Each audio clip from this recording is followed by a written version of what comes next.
शांति की विजय ध्वजा हाथ हाथ गाओ रे, राष्ट्र राष्ट्र करो रे, राष्ट्र राष्ट्र करो रे। जब सूर्य का समय हो और विजय ध्वजा हाथ में हो तब पुण्य श्लोका अहिल्या माता को वंदन करने का समय है।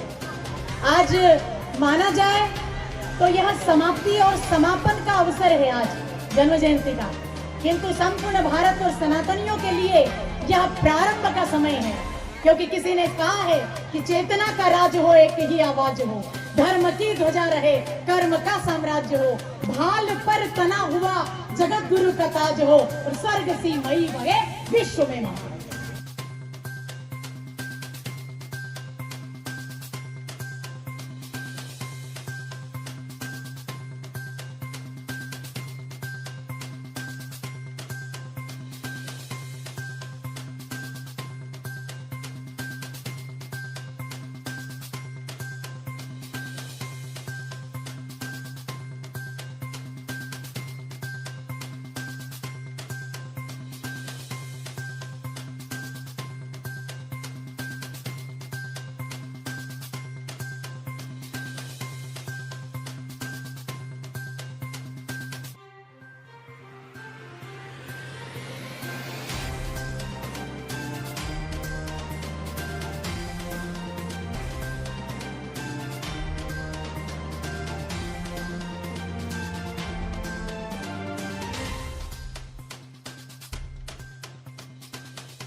धार जिले के कुक्षी तहसील अंतर्गत आज निसरपुर में धनगर समाज द्वारा अहिल्याबाई होलकर की मूर्ति अनावरण का कार्यक्रम खंडवा बड़ौदा मुख्य मार्ग के समीप किया गया। इस अनावरण कार्यक्रम में कोटेश्वर तीर्थ क्षेत्र के संत अयोध्या दास जी महाराज, कनक धाम श्री राम बाबा, गेबीनाथ मठ जिला भाजपा अध्यक्ष चंचल पाटीदार, जनपद अध्यक्ष पति कन्हैया चौहान, देवेंद्र पाटीदार, सरपंच अंतिम पटेल सहित समाज सेवी, मुख्य वक्ता शालिनी रातौरिया, अमृता भावसार सहित कई धनगर समाज के समाजजन से माताएं बहनें पहुंची थीं।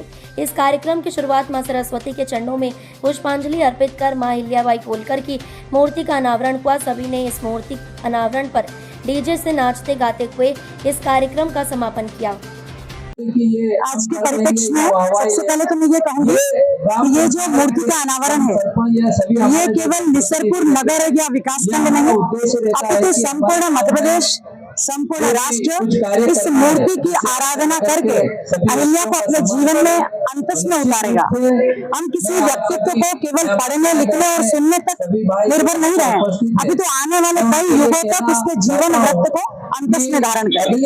लोकमाता अहिल्या देवी वैसे भी व्यापक रूप से आज के समाज में महत्वपूर्ण है, क्योंकि वे केवल एक साम्राज्य नहीं थी, अपितु इस राष्ट्र के ध्येय को पूर्ण करने और सनातन की परिपाटी को चारों धामों तक फैलाने वाली प्रथम स्त्री थी। जिस प्रकार से आदि गुरु शंकराचार्य ने चारों धामों में यात्रा करके मठ का स्थापना की, उसी तरह से वही कार्य लोकमाता अहिल्या देवी ने उन जीर्ण शीर्ण धर्मस्थलों को और अन्य अन्य धार्मिक कार्यों का जीर्णोद्धार करके समाज में अलग तरह का कार्य प्रारंभ किया था। वो कार्य किसी साधारण स्त्री से नहीं हो पाता। वो एक धनगर समाज के छोटे से परिवार में जन्मी हुई महाराष्ट्र के चोटी गांव से प्रारंभ हुई थी।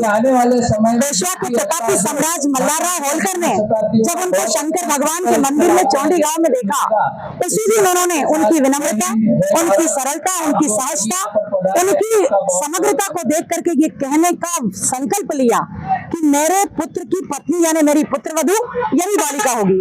यानी इतिहास जब करवट लेता है तो वो इतिहास के निर्माण की बात भी प्रारंभ करता है और यही स्थिति रही कि मल्हारराव होलकर जी ने इस दिन देखा और कहा कि मेरा पुत्र साम्राज्य को संभालने में इतना प्रतापी नहीं है, इसलिए ये बालिका अगर मेरी पुत्रवधू बनेगी तो आने वाले भारत का भवितव्य गढ़ेगी।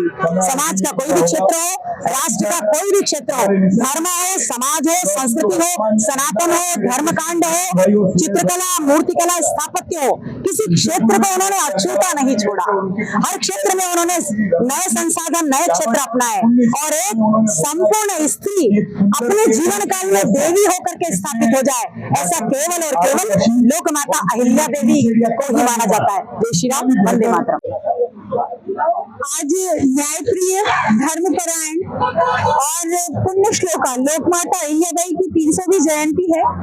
नीसरपुर में आज लोकमाता की प्रतिमा का अनावरण भव्य स्तर पर संपूर्ण समाज ने मिलजुल कर मनाया है और यही लोकमाता ने अपने पूरे जीवन में भी संदेश दिया था कि संपूर्ण समाज समरस होकर रहे, मिलजुल कर रहे, एकजुट होकर रहे और इसका प्रत्यक्ष उदाहरण आज नीसरपुर में देखने को मिला है। तो संपूर्ण क्षेत्रवासियों को इस लोकार्पण कार्यक्रम की भी बधाई, साथ ही सुंदर आयोजन के लिए भी बहुत बहुत बधाई।